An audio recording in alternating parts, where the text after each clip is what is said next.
Bonjour, bonjour mes amis poissons. La guidance, les énergies du 3 au 9 février. Cette semaine, on nous parle d'un désaccord, d'un conflit. Il est probablement intérieur. Il est personnel, hein, c'est pas en relation avec des personnes ou des situations.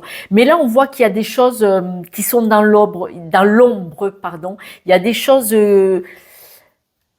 une page à tourner, on va dire, parce qu'on nous dit bien que vous devez rester dans la maîtrise, c'est-à-dire que là, vous devez accepter de perdre, de lâcher quelque chose, une situation, une énergie, pour évoluer, il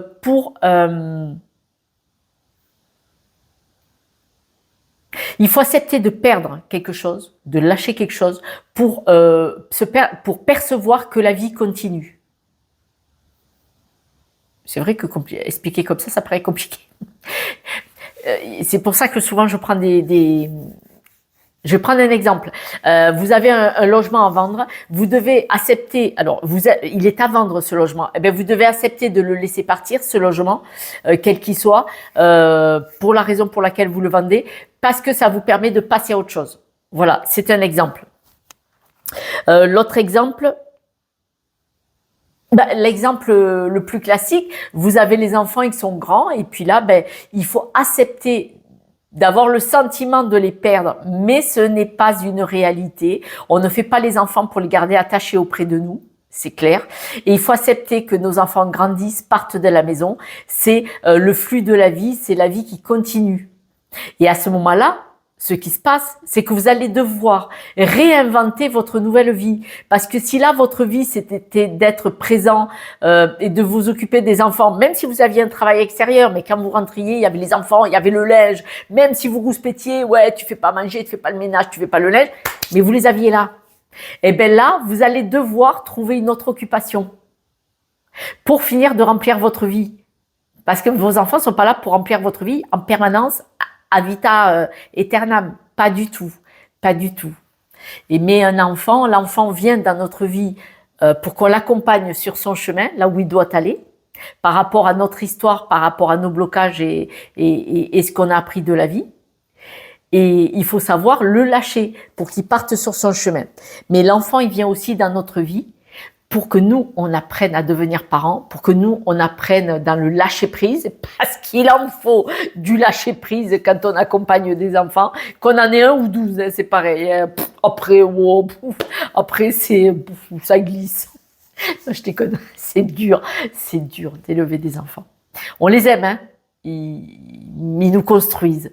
Il faut le savoir, l'apprentissage, il n'est pas que dans un sens, ils nous construisent. Mais l'apprentissage encore avec ses enfants, c'est quand ils s'en vont de la maison. C'est un exemple. Et là, on dit vraiment, la maîtrise, c'est savoir lâcher quelque chose, dans le sens, lâcher quelque chose pour aller ailleurs. Passer sur le fil, même si on n'est pas équilibriste. Et là, vous avez ce conflit intérieur, je ne veux pas lâcher. Voilà. Avec les frais masqués, ce joli petit oiseau, avec les frais masqués, on vous dit que vous êtes perspicace. De toute façon, vous avez une certaine sagesse et vous avez été prévoyant, c'est-à-dire que vous le saviez quelque part qu'il fallait lâcher le morceau pour passer à autre chose, quelle que soit l'idée ou l'énergie, d'accord? Donc là, le message, c'est soyez perspicace, soyez malin, maline, vous savez que vous devez lâcher pour partir sur autre chose. Cette autre chose, on le revoit avec le lapin, c'est-à-dire que là, il y a de la fertilité, il y a la naissance d'une nouvelle possibilité, pardon, et on voit que vous partez. Alors, vous partez, vous allez avoir un sentiment de solitude, mais c'est une solitude dans la plénitude, c'est-à-dire que c'est une libération. Vous quittez quelque chose ou une situation ou une énergie pour aller vers autre chose. Il faut accepter de lâcher pour pouvoir attraper autre chose, parce que si on tient les deux, à un moment donné, c'est comme dans l'escalade. À un moment donné, le mousqueton, il faut l'enlever d'un endroit pour le mettre à un autre. Voilà, c'est pareil. Et là, vous allez être en paix quand même. C'est-à-dire que là, de lâcher quelque chose pour attraper autre chose, c'est vous allez vers de la nouveauté, vous allez vers une nouvelle page en fait.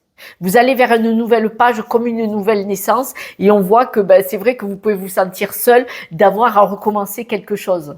Mais c'est une bonne chose, c'est une superbe expérience. Il ne faut pas le prendre du côté négatif. D'accord? Toujours du 3 au 9 février pour mes amis poissons. On voit que vous avez... alors là, il y a la carte de la sexualité, mais elle ne peut pas parler à tout le monde. Donc, vous allez le prendre. Soit vous avez besoin... comment dire? La sexualité, ce sont les émotions les plus profondes. Eh, déconnez pas pour le lapsus. Hein. Si vous êtes pas malin des fois. Et c'est pas bien. La sexualité, c'est cette matière, cette énergie qu'on peut avoir. Et là, on vous dit que vous devez vous élever. C'est-à-dire qu'il y a quelque chose dans votre énergie la plus puissante que vous puissiez avoir.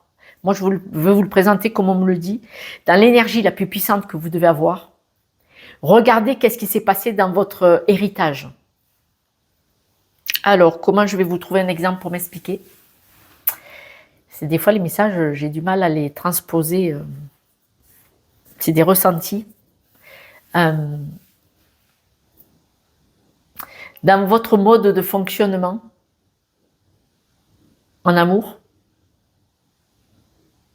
est-ce que ça vient d'un héritage? Est-ce que vous avez une façon d'aimer passionnément?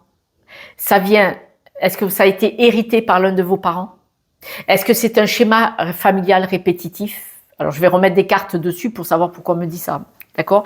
Mais là, on voit que votre façon d'aimer en couple, vraiment, en couple, il y a un truc avec l'hérédité. Et on va vous demander de regarder ça avec de la hauteur, de prendre ça sous un autre angle et de regarder pourquoi. Parce que s'il y a des blocages en amour, dans la relation à l'autre, souvent en amour, hein, pour la plupart du temps dans le couple, là en l'occurrence, on va voir avec d'autres cartes, souvent s'il y a un blocage, s'il y a un souci, c'est parce qu'il y a quelque chose qui est faussé, c'est que vous avez une mémoire erronée, une croyance limitante erronée qui peut poser problème dans le couple. Sur ce, dans la continuité, puisque je lis ça comme un livre, on parle de séparation. Il y a eu des séparations, il va y avoir une séparation où vous devez vous séparer de quelque chose. Parce que il y a un retour, il y a ce mode de fonctionnement, c'est encore. Et on voit que ça clash, ça dispute, ça casse, ça se sépare. Pourquoi est-ce que à chaque fois que peut-être quand vous essayez d'être dans l'énergie de la puissance, de l'amour de couple, ou votre façon d'aimer, pourquoi est-ce que chaque fois ça capote? À un moment donné, ça capote. Et là, il y a des questions à se poser. D'où l'hérédité. Ça ne vous appartient peut-être pas. Tout est par terre.